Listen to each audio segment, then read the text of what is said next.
Heat and the Chicago Bulls tonight. Second meeting between these two. Bulls won the first one in Miami. Third quarter, Bulls up 3. Pushing it, Dwyane Wade. Whoa, can still do that. Flush and a foul. Minutes later, in transition, off the turnover, Rondo Wade. Man, young legs again all of a sudden for number 3. How's he doing that? 28 points for Wade. Fourth quarter, 1-point game. Jimmy Buckets getting some. Butler at 31 on the night. Final seconds of regulation. Bulls up 3. Goran Dragic. Oh, no. Turnover. Ball game. Chicago doesn't cover, but they win 105-100. I don't know what to make of the Bulls when I watch them night in, night out. I'm sure you have more expertise and can lend it now. What do you make of this team? How good are they? Well, obviously, we see wins against Cleveland and San Antonio, and you think They're good. you look at 13-10, you think they're unachieving, and they are unachieving. This is a team I think should be, 4 or 5 losses maybe. They have a good enough roster. When you got 2 superstars, you got an all-star in Jimmy Butler who's having a great season. Dwyane Wade is having a good season as well. Yeah, he is. The thing is keeping Dwyane Wade healthy, keeping him fresh. You saw tonight 2 dunks, getting out on the break. They just don't get up for the teams that they're supposed to.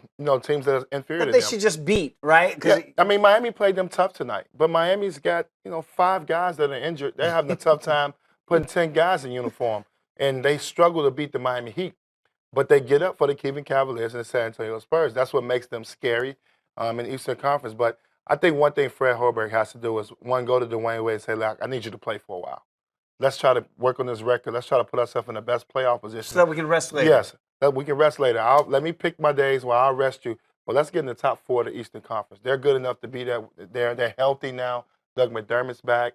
Obviously, still waiting on Michael Carter-Williams, but I like the Bulls team. I think they can be the second-best team in the Eastern Conference, but they just don't bring the energy that's needed night in and night out. Well, they're not exactly spring chickens, obviously, with Wade and Rondo, too. And Butler's not exactly a young kid anymore. He's a veteran now, I guess, in the league.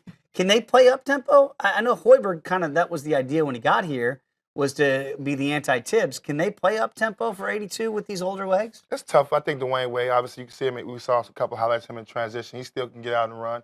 I think Rondo's having a very average year compared to what he did last year. He's not shooting the basketball very well. He's a guy that flirts with triple-doubles night in, night out. We haven't seen it a lot from him, so he has to pick up his level of play.